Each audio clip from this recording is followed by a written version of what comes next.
오늘은 누가복음 1장 우리 1절부터 우리 25절까지 있는 말씀을 가지고요, 한 사람을 위한 마음, 한 사람을 위한 마음이란 제목을 가지고 하나님 말씀을 함께 나누도록 하겠습니다. 오늘부터 이제 주일 예배 때마다 저희들이 이 누가복음에 있는 말씀을 함께 나누려고 합니다. 누가복음 속에 담겨 있는 복음의 진수, 또 누가복음 속에 담겨 있는 하나님의 사랑, 또 크신 하나님의 은혜, 이것을 우리가 한 절 한 절 살필 때마다 저는 여러분의 삶이 다시 한번 복음으로 재무장돼서 여러분 삶의 믿음의 전진이 서나가는, 믿음의 반석을 세워나가는 저와 여러분 다 될 수 있기를 여러분 주님의 이름으로 축복합니다.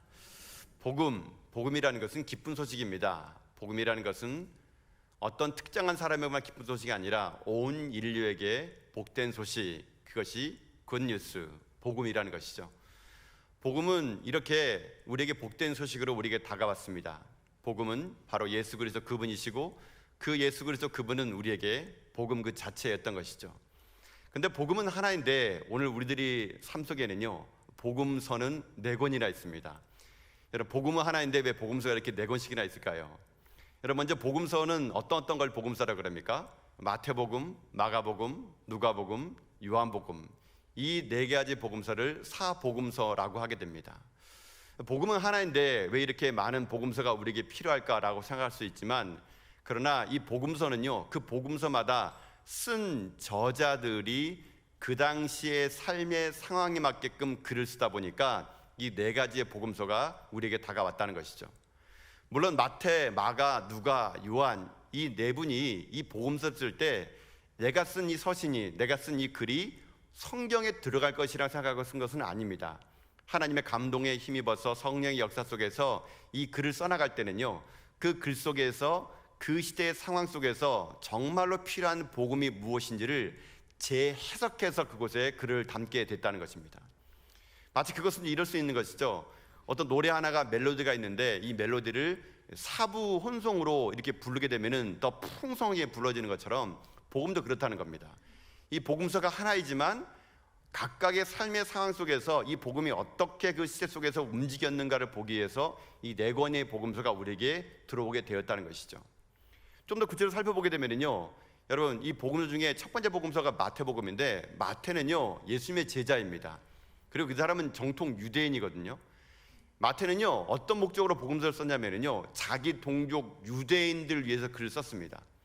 예수님이 누구에게 십자가에 못 박혀 돌아가십니까? 유대인들에게 돌아가시거든요. 유대인들이 그를 못 봤거든요. 그러다 보니까 이 마태는요, 자기 동족에 대한 애틋한 마음이 있어가지고 그토록 유대인들이 갈망하는 메시아, 다윗의 자손인 메시아가 누구냐? 그분이 예수님이다, 이거를요 자기 종족인 유대인에게 쓰고자 이 글을 쓰게 됩니다. 그래서 이 마태는요, 이 마태복음에서 예수님을요 어떻게 묘사하냐면요, 왕으로 모셔합니다. 예수님은 왕이시다, 그분은 그리스도시다. 그러니까 왕이다 보니까 마태복음 1장에 왕의 족보가 기록되어 있습니다. 그분은 하나님의 아들 예수 그리스도를 하면서 아담부터 쭉 족보를 써나가면서 그분이 하나님의 아들이시고 그분이 우리가 기다리는 메시아이다. 이거를 마태는요 자기 동족을 위해서 글을 쓰게 된다는 겁니다. 두 번째는 마가복음인데요, 마가복음이 원래 4개 복음서 중에서 제일 먼저 써졌습니다. 마가는 예수님의 제자가 아닙니다. 마가는 우리가 알고 있는 것처럼 마가 요한인데요, 이 마가는 누구냐면은 우리가 잘 아는 사도행전의 2장 보면은 여러분 마가의 다락방에 성령이 임했다는 얘기 들어보셨죠? 그 다락방의 마가, 그 마가가 이 마가입니다. 마가는 나중에 훗날 자기 삼촌인 사도 바울과 함께 전도행을 떠나다가 전도행이 너무 힘들어가지고 다시 예루살렘에 오게 됩니다. 그러나서 어떻게 되냐면 이 마가는요 베드로의 수제자가 됩니다. 베드로의 수제자가 되는데, 그 당시에 베드로가 활동할 당시에는 로마의 극심한 박해가 기독교인들을 몰살할 그럴 때였습니다. 그래서 마가가요 그 핍박받는 그리스도인들을 대상해서 로마에 살고 있는 그리스도를 대상으로 해가지고 복음서를 쓰게 됩니다. 그래서 그 복음서에서는요 어떻게 쓰냐면요, 예수 그리스도는 우리 가운데 종으로 오신 분이시다, 우리를 섬기러 오신 분이시다, 이거를 강조하면서 마가가 마가복음을 쓰게 됩니다. 또 하나의 복음서인 누가복음이죠. 이 누가는요, 누가도 예수님의 제자가 아닙니다. 누가는요 사도 바울과 함께 전도여행을 함께 다녔던 의사입니다. 그리고 이 누가는요 마태와 마가와 요한은 유대인인데 누가만큼은 이방인입니다. 이 사람이 헬라 사람이거든요. 그리스 사람이거든요. 이방 사람이 복음을 받아서 이 누가는요, 누구를 위해서 복음 썼냐면요, 자기와 같은 이방인들에서 글을 쓰게 됩니다. 그 대상이 누구냐면요, 헬라인이었습니다. 그리스 사람이었어요. 그 사람들에게 학식이 있고 철학이 있고 문화가 있는 그 사람들에게 복음을 쓴 사람이 이 누가입니다. 근데 누가는요, 어떻게 글을 썼냐면 예수님을요, 아주 인간 예수를 쓰게 됩니다. 인간 예수. 그러니까 예수님은 우리처럼 참 인간이었다는 겁니다. 우리처럼 아파했고 눈물 흘렸고 힘들어했고 외로워했고 이런 장면이 제일 많이 나오는 것이 누가복음인데, 이 누가복음 속에서 누가는요, 그렇게 예수님을 나약한 인간이지만 그 속에 성령의 역사함으로 말미암아 하나님의 아름다운 구원의 사건을 만들어내신 분, 이렇게 묘사하게 됩니다. 마지막 하나 복음서가 요한복음인데요, 요한복음은 말 그대로 예수님의 제자지죠. 요한은 예수님의 제자 중에서 가장 나중에까지 산 인물입니다. 이 요한이 마지막으로는요, 누굴 위해서 복음을 쓰게 되면은 전 인류를 대상으로 해서 복음서를 쓰게 됩니다. 그래서 요한복음은요, 예수님을 어떻게 묘사하냐면요, 앞에 있는 이 마태, 마가, 누가가 왕으로 종으로 인간을 썼다면 요한복음만큼은 예수님을요, 하나님 그분 자체로 쓰게 됩니다. 그래서 요한복음 1장에 되면은요, 말씀이신 그분이 함께 하셨다, 로고스 이야기를 한 것은 바로 요한복음의 그 목적과 저자에 따라서 글을 썼다는 것이죠. 이처럼 다양한 상황 속에서, 다양한 삶의 정황 속에서 복음은요, 그들의 삶 가운데 스며들었고, 그 삶의 정황 속에서 복음을 받는 자들은 그 복음으로 말미암아 새로운 꿈을 꺼나갔고 새로운 비전을 선포할 수가 있었다는 것입니다. 저는 지금 이 시대에 다시 한번 우리 대한민국이요, 아니 우리 믿음의 성도님들이 저는 다시 한번 드려야 될 게 무엇이냐, 저는 복음이라고 확신합니다. 이 땅에 많은 사람들이 다시 본질로 돌아가라 그럽니다. 다시 교회가 본질로 돌아가라 그럽니다. 그런 말을 자주 합니다. 그럼 본질로 돌아간다는 게 무엇입니까? 그것은요, 복음으로 돌아가는 겁니다. 다시 우리가 야성의 복음에 불타는 사람들이 되어야 됩니다. 다시 한번 우리가 예수 그리스도가 그분이 구원자이심을 고백하는 일들이 교회에서 선포돼야 됩니다. 그럴 때 교회는 살아나고 이 시대의 교회는 이 나라 이 민족을 살릴 거라고 저는 확신합니다. 죽었던 여러분의 심령을 살리고 이 나라 이 민족을 살리고 교회를 깨우는 곳에 저는 다시 한번 이 복음이 들려질 수 있길 바랍니다. 그래서 우리가 다시 한번 이 복음의 야성을 깨달아 이 땅 가운데 복음으로 재무장해 시대를 변화시키며 삶의 자리에 예수 그리스도를 전하며 살아가는 저는 저 여러분 다 될 수 있기를 여러분 주님의 이름으로 축복합니다. 이렇게 다양한 복음 중에서 우리가 누가복음을 살피는데, 이 누가복음은요, 바로 그런 이 땅 가운데 진정한 예수님이 어떤 분이시며 우리의 본질이 무엇인가에 대해서 이 누가는요, 글을 쓰게 됐다는 겁니다. 누가가 원래 아까 얘기했던 것처럼 이방인이고 또 그 헬라 사람이다 보니까 유대인들의 관점을 잘 몰랐습니다. 그렇지만 많은 유대인들이요, 예수 그리스도를 유대인의 하나님으로 알 때 예수님은 그렇지 않다는 겁니다. 온 인류의 메시아가 된다는 것을 이 누가는요, 기록합니다. 자기가 의사다 보니까 글을 쓸 때요, 그냥 안 썼습니다. 이 누가는요, 아주 면밀하게 사실에 입각해가지고 자기가 나중에요, 그 예수님의 삶의 자리까지 가서 문헌을 보고 사람에게 물어보고 엄청난 자료를 종합해가지고 이 누가복음을 쓰게 됩니다. 그래서 여러분, 성경에 이 누가복음은요, 24장의 짧은 장이지만 분량으로는 가장 많은 복음서가 이 누가복음입니다. 그래서 누가는요, 예수님의 탄생부터 부활까지 시간대별로 아주 자세하게 면밀하게 이 누가는요, 집요할 정도로 복음서를 쓰게 됩니다. 그래서 여러분들 혹시나 초신자들에게, 아니 여러분들에게도 만약에 네 복음서 중에서 무엇을 먼저 읽기가 원한다 그런다면 저는 누가복음을 읽으라 그럽니다. 왜냐하면 누가복음은 처음부터 근원을 살펴서 하나하나 시간에 맞게끔 역사했던 이야기가 나왔기 때문에 이 누가복음을 읽어나가게 되면은 예수님의 행적에 대해서 우리가 더욱 자세히 알 수 있게 된다는 것이죠. 그런데 이 누가는요, 그런 예수님을 면밀하게 살피는데, 이 누가는 자기가 다른 복음서에 없는, 내가 왜 누가복음을 쓸 수밖에 없던 이유를요, 그리고 왜 썼는지에 대한 그 설명을요, 누가복음 1장 1절부터 4절까지 기록해놨는데, 우리가 1절 1절부터 4절까지 말씀을 같이 한번 읽어보도록 하겠습니다. 우리 말씀을 한번 1절부터 읽겠습니다. 시작. 우리 중에 이루어진 사실에 대하여 처음부터 말씀의 목격자 되고 일꾼된 자들이 전하여준 그대로 내력을 저술하려고 붓을 든 사람이 많은지라. 그 모든 일을 근원부터 자세히 미루어 살핀 나도 데오빌로 각하에게 차례대로 써보는 것이 좋을 줄 알았노니, 이는 각하로 그 배운 바의 확실함을 알게 하려 함이라. 아멘. 이 누가복음은 1장 1절에 시작하죠. 우리 중에 이루어진 사실이 있대요. 사실. 여러분, 예수 그리스도는 허구가 아니라는 겁니다. 예수 그리스도는 옛날에 전설에 나온 사람이 아니라는 겁니다. 누가가 면밀하게 살펴보고 조사해 보니 이것은 팩트, 사실이에요. 사실. 이 사실인데 이 사실을요, 다른 번역으로 번역하게 되면은 사실은 본질과도 똑같은 말이라는 겁니다. 결국 성경은요, 근원적인 사실을 얘기하는 겁니다. 사실. 이 사실 속에 담겨 있는 근본을 지금 얘기하고 싶은 거죠.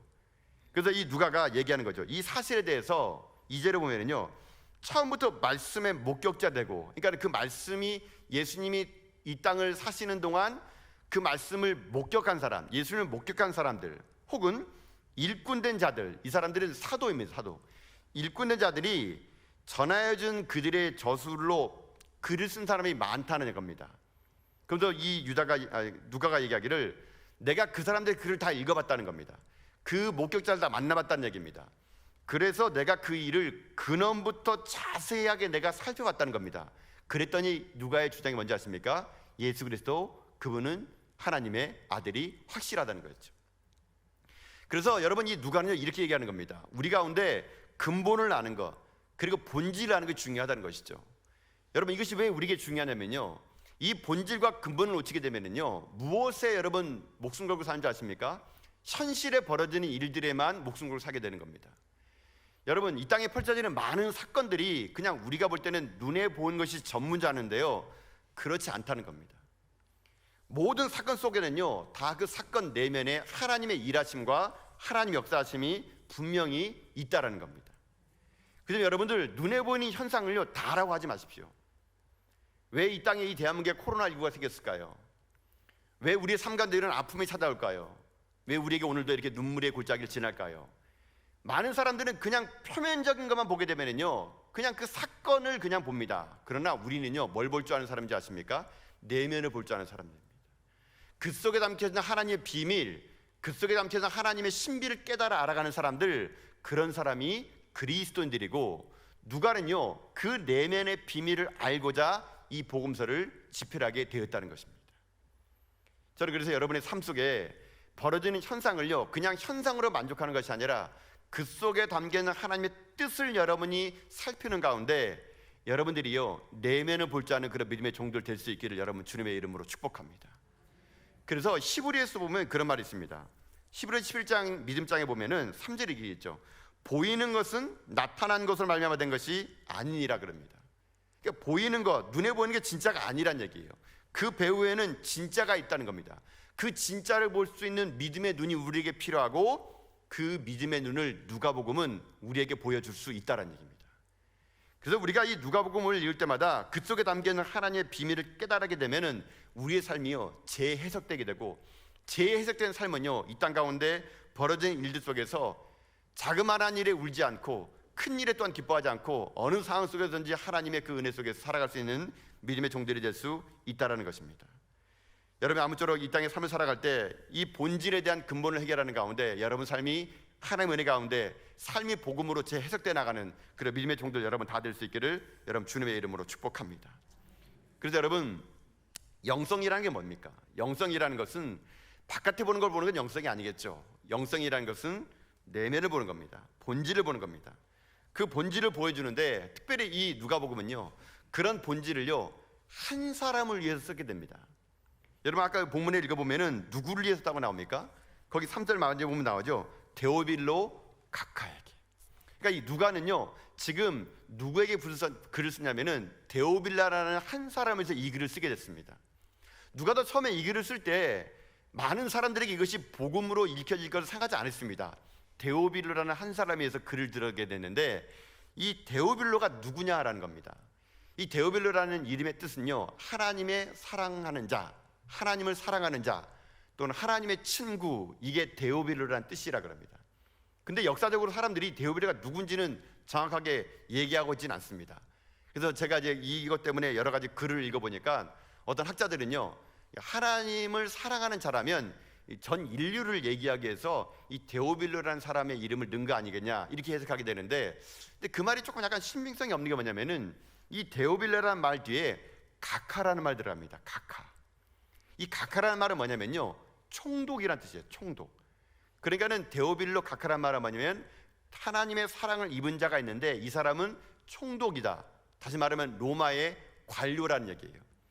그러니까 이 사람이 예수님을 알았나 봐요. 로마의 이방인이었는데 예수님의 이야기를 들었나 봅니다. 그랬더니 그가 들은 그 이야기를 가지고 지금 어떻게 하느냐, 그 이야기를 지금 자세하게 풀어서 설명해 주기를 원한다는 겁니다. 저는 근데 이 누가복음을 쓴 이 누가가 참 대단한 게 무엇이냐면, 여러분 그 당시에 성경을 썼을 때 인쇄술이 있었겠습니까? 아마 이 누가가 글을 쓰려 그럴 때요, 아마 그가 엄청난 노력을 했을 겁니다. 종이도 없는 그 시장 속에서 아마 동물의 가죽에다가 글을 써나간다는 게 쉬웠겠습니까? 이렇게 많은 분량을 다 쓰려 그러면요, 아마 수개월, 어쩌면 몇 년이 걸려서 이 글을 써가지고 누구에게 주느냐, 데오빌로라는 한 사람을 위해서 이 글을 주게 된다는 것입니다. 저는 참 이 말이 제 마음속에 참 감동으로 다가왔습니다. 여러분에게는 여러분 머릿속에 어떤 한 사람의 기억 혹시 남는 사람이 있습니까? 내가 그 복음을 위해서, 그 한 사람을 위해서 여러분 정말 이런 수고를 마다하지 않은 적이 여러분 있습니까? 만약에 없다 그러면요, 우리가 다시 한번 회개해야 됩니다. 여러분, 우리가 예수 믿는 것은요, 나만 잘 먹고 잘 살자고 믿는 것이 아니라는 것이죠. 이 땅에 아직도 예수 그리스도를 모르는 사람들, 예수님이 누구인지 알기 원하는 자들에 의해서 그 한 사람을 위해서 나의 시간과 나의 물질과 나의 에너지를 쏟을 줄 알을 때, 그때 복음은요, 내 속에 다시 한번 역사하시고 능력으로 나타날 수 있다는 얘기입니다. 여러분은 지금 혹시 여러분 때문에 예수 믿은 한 사람이라도 있습니까? 한 사람이라도 여러분 정말 있습니까? 여러분이 만약에 죽고 난 후에 여러분의 장례식장에 누군가가 와가지고 나 이 사람 때문에 예수 믿었다고, 나 이 사람 때문에 구원받았다고, 나 이 사람 때문에 지금 현재 이 땅 가운데 천국을 누리며 살고 있다고, 이렇게 여러분 장례식장에 한 사람이라도 와서 여러분에게 말한다면요, 여러분 인생은 성공한 인생입니다. 여러분 인생은 승리한 인생이에요. 근데 만약에 우리가 이 한 사람이 없다면, 여러분 우리가 다시 한번 우리 복음이 진짜인지, 내가 정말 복음의 능력에 살고 있는지 우리를요 점검해 보아야 된다는 것입니다. 이 누가는요, 이 한 사람을 위해서 그렇게 수고했다는 겁니다. 저는 교회가 그래서 자꾸 어떨 때는요 커져나가는 것을 경계해야 된다고 생각합니다. 왜냐면요, 저 같은 목회자로 시작해서 많은 중직자들도 그럴 겁니다. 교회가 작을 때는요 한 사람이 보입니다. 한 영혼이 보입니다. 근데 많아져 보십시오, 그때부터 보이지 않게 됩니다. 한 사람이 보이지 않게 됩니다. 그러게 되면 그때부터 복음의 능력은 잃어버리는 것입니다. 그때부터 복음의 능력 우리 가운데 사라져버리고 우리의 삶 속에는요 껍데기만 남고 형식만 남는 그런 성도, 그런 교인이 될 수밖에 없다는 것입니다. 저는 우리가 다시 한번 한 사람을 위해서 다시 한번 서나가는 여러분과 제가 될 수 있기를 주님의 이름으로 축복합니다. 진정 한 사람을 위해서 우리가 살아갈 때 여러분 그 한 사람은요 역사를 바꿀 것입니다. 근데 많은 사람은 얘기할 겁니다. 그 한 사람이 뭐 대단하다고, 그 한 사람이 뭐 대단하다고 그렇게 하느냐. 여러분 그렇지 않습니다. 나중에 훗날요 이 데오빌로라는 한 사람이 예수를 믿음으로 말미암아 로마가요 예수 그리스도를 믿게 되는 여러분 결정적인 일을 또 하게 된다는 것이죠. 여러분 그래서 기독교는요 수가 많고 적음 이게 중요하지 않습니다. 기독교는 항상 수가 많고 적음에 따라서 능력 있는 사람이 되는 것이 아닙니다. 기독교는요 헌신된 소수가 필요하지 무리가 필요한 것이 아니라는 겁니다. 만약 예수님이요 이 땅을 복음화시키려고 그러면은요 왜 5,000명을 제자 안 삼았겠습니까? 그 보리떡과 500의 기적을 만드는 그 사람을 다 제자 삼으면 얼마나 빨리 복음이 전하겠습니까? 예수님은 그렇게 하지 않았습니다. 헌신된 소수 12명의 사람들만 가지고 예수님을 제자 삼았던 것이죠. 하나님 역사가 임했던 사도행전을 보게 되면은 많은 사람이 기도한 게 아니라 120명 사람들이 기도했을 때 역사가 일어났다는 것입니다. 여러분 그래서 기독교는 수가 아니라는 겁니다. 자꾸만 많은 사람들이 수가 적을 때마다 이런 기도합니다. 여러분도 그런 고백 혹시 하신 적 있지 않습니까? 여러분 뭐 구역 모임 할 때라든가 뭐 제가 이제 대학생들도 만나면 그런 얘기 많이 하더라고요. 주여 적은 우리가 모였습니다. 이런 말 합니다. 뭐 적은 우리가 모였습니다. 몇 명 안 모이니까 주여 적은 우리가 모였습니다. 뭐 주여 이 자리에 임재해 주십시오. 여러분 이 말은 뭐 좀 어찌 보면 그냥 뭐 적게 모였으니까 하나님 우리 불쌍히 여겨달라 그런 말 수 있는데, 여러분 이 말은요 우리를 자꾸만 위축되게 만드는 겁니다. 여러분, 왜 적다고 생각하십니까? 왜 적다고 생각하십니까? 두 사람이 왜 적다고 생각하십니까? 왜 세 사람이 적다고 생각하십니까? 그 두 사람이 변화받으면요, 역사를 움직일 수 있습니다. 그 세 사람이 복음으로 무장하게 되면요, 하나님의 나라가 만들 수 있다는 얘기죠. 결코 적은 게 아닙니다. 기독교는 숫자로 싸우는 것이 아닙니다. 적은 헌신의 사람을 통해서 하나님의 역사는 이뤄가고, 하나님의 나라는요, 그렇게 역사 속에서 그 적은 소수의 무리를 통해서 일을 만들어 나간다는 거, 여러분이 그것을 잊지 않을 수 있길 바라겠습니다. 그래서 우리들의 인생의 삶이 날마다 하나님의 복음을 무장돼서 이 한 사람을 통해서 이루실 일들을 꿈꿔나가는 가운데, 저는 저와 여러분이요, 마지막 죽는 그 순간 그 한 사람이 머릿속에 기억 남고 그를 위해서 우리가 복음을 전하며 살아갈 수 있는, 저는 저와 여러분 다 될 수 있기를 여러분 주님의 이름으로 축복합니다.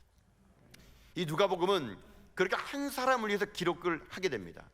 그런데 이 역사가 참 재미있는 게 뭐냐면요, 이 한 사람의 은혜의 역사가 오늘 붓을 든 누가는요, 누구의 얘기부터 시작하느냐, 세례 요한이라는 사람 이야기부터 시작하게 된다는 겁니다.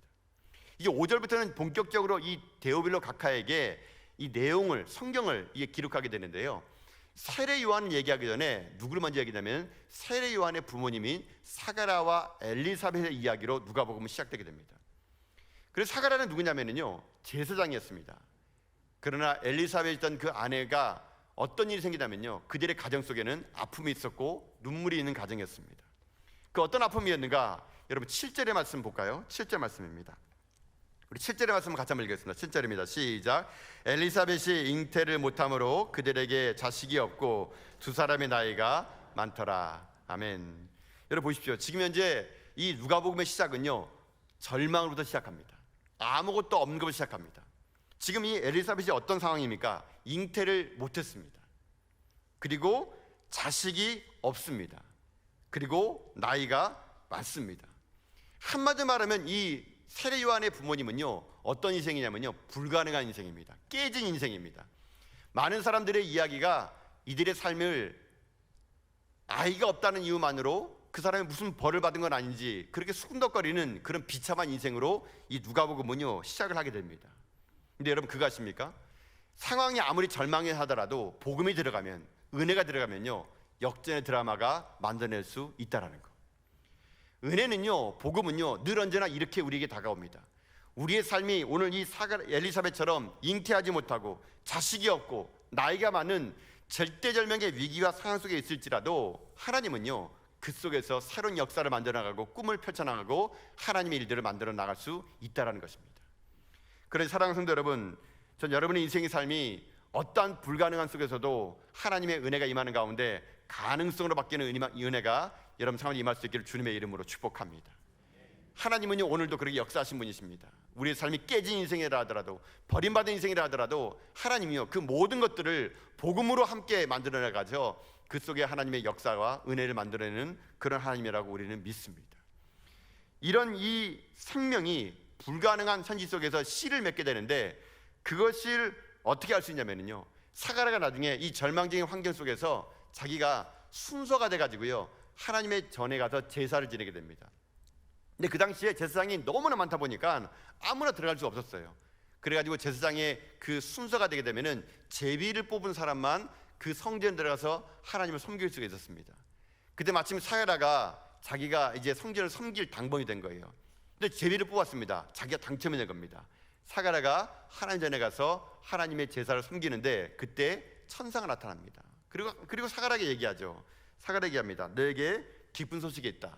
내 아내 엘리사벳이 이제 아기를 가지게 될 것이다. 여러분 이렇게 말을 한다면 여러분 우리가 어떤 반응을 보여야 됩니까? 아멘 하면 될 거 아니겠습니까? 예. 여러분 이 사가랴는 지금 이 절대절명의 상황 속에서 자기가 무엇을 했는지를요 잊어버렸습니다. 사가랴 여러분 무엇을 했는지 아십니까? 사가랴 하나님께요 간구했대요. 여러분 13절 말씀 먼저 같이 한번 읽어봅시다. 13절 한번 읽어볼까요? 13절 말씀입니다. 14절입니다. 시작. 천사가 그에게 이르되 사가랴여 무서워하지 말라. 너의 간구함이 들린지라.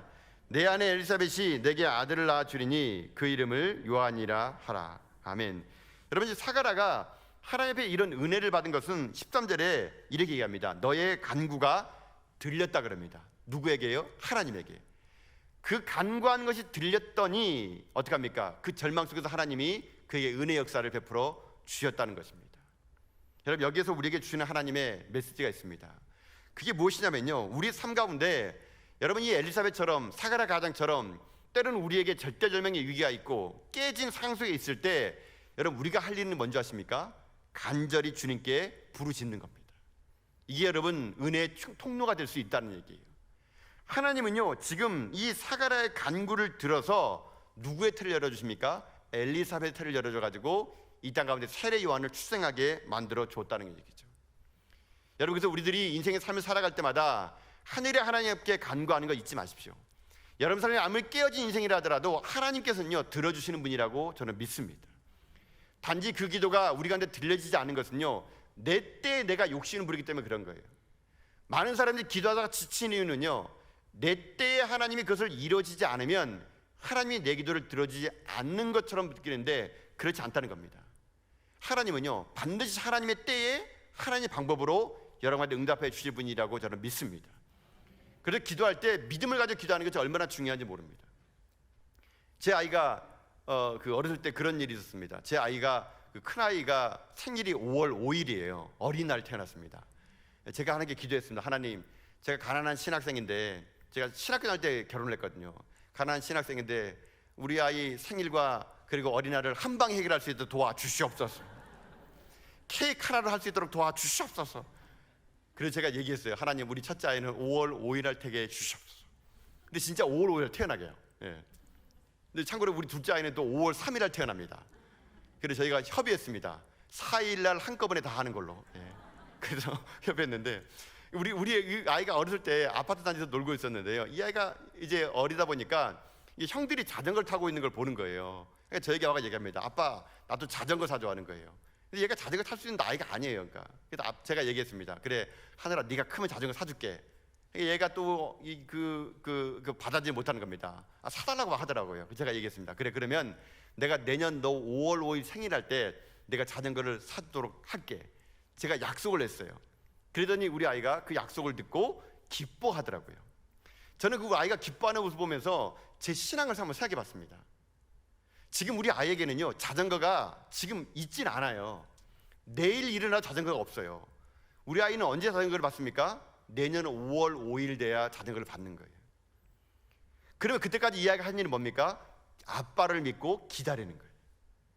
그러면 그 기다림이 간절함이 5월 5일 날 현실로 자전거로 나타난다는 얘기죠. 제가 우리 아이의 뒷모습 보면서 그런 생각 해봤습니다. 나는 저런 기쁨이 있을까? 하나님께 기도하면서 내 기도가 응답됐으니 기다리면 하나님께서 역사하신다는 믿음이 내게 있는가? 제가 그 아이의 뒷모습 보면서 그런 제 신앙을 한번 점검해봤던 적이 있습니다. 여러분, 마찬가지입니다. 사가랴도요 하나님께 간구했습니다. 여러분, 여러분의 인생의 삶에서 하나님께 간구할 때 하나님이요 들어주심을 믿을 수 있기를 바라겠습니다. 왜 하나님이 여러분의 기도를 안 들어주겠습니까? 왜 하나님이 여러분의 간구와 부르짖음을 외면하겠습니까? 하나님은요 결코 그렇지 않습니다. 여러분의 작은 신음소리에도 응답하시는 하나님을 여러분이 신뢰하는 가운데 여러분이 깨어진 인생이라 하더라도, 불가능한 인생이라 하더라도요 그 안에서 믿음으로 간절히 간구하는 가운데 오늘 이 사가랴에게 임했던 하나님의 복이 여러분과 임할 수 있기를 주님의 이름으로 축복합니다. 그러면 우리 모두 이처럼 아멘하면 좋을 텐데 사가랴가요 꼭 우리 같은 반응을 보입니다. 아멘했다가 뒤돌아서 가지고요 진짜? 이렇게 하게 된 거예요. 여러분 13절 말씀 볼까요? 13절요? 18절 말씀입니다. 18절 말씀 봅시다. 18절입니다. 시작. 사가랴가 천사에게 이르되 내가 이것을 어떻게 알리오? 내가 늙고 아내도 나이가 많으니이다. 여러분, 이 사가랴의 반응이 오늘 우리들의 반응 아닙니까? 여러분, 혹시 여러분 하나님께 기도한 기도 제목을 기억하고 계십니까? 여러분, 한 달 전에 무슨 기도를 하신 거 기억하세요? 1년 전에 혹시 하나님께 여러분 기도했던 기도 제목 기억하십니까? 우리는요 기도 제목도 기억 못합니다. 우리는요 하나님께서 역사하실 때 이 사가랴 고백처럼요, 아이고 하나님 가능하겠습니까? 내가 늙고 우리 아는 나이 많은데 어떻게 그 일이 가능하겠습니까? 여러분, 이런 불신의 반응이 우리들의 반응이라는 얘기예요. 그래, 여러분 그거 아십니까? 우리가 불신의 반응을 보였다 그래가지고 하나님 역사가 안 이루어지느냐? 그렇지 않습니다. 하나님은요 우리가 신뢰하든 신뢰하지 않든 하나님은요 하나님 역사를 이루어 가시는 거예요. 근데 중요한 것은 우리가 그것을 볼 때 어떻게 되느냐? 하나님의 믿음을 보여야 되는데 이런 불신을 보내게 되면요 때로는 하나님이요 이렇게 얘기합니다. 사가랴에게 이렇게 하나님께서 말씀하셨습니다. 여러분 20절 말씀 볼까요? 20절 말씀 한번 보도록 합시다. 20절입니다. 시작. 보라, 이 일이 되는 날까지 내가 말 못하는 자가 되어 능히 말을 못하리니 이는 내가 내 말을 믿지 아니하거니와 때가 이르면 내 말이 이루어지리라 하더라. 아멘. 여러분, 사가랴가 어떻게 생겼습니까? 하도 불신의 말, 안 됩니다. 되겠습니까? 내가 나이가 많고 우리 아내가 늙었는데, 이렇게 여러분 믿음 없는 말을 하니까 하나님 어떻게 하십니까? 이 사가랴를요 말 못하게 만들어 버립니다.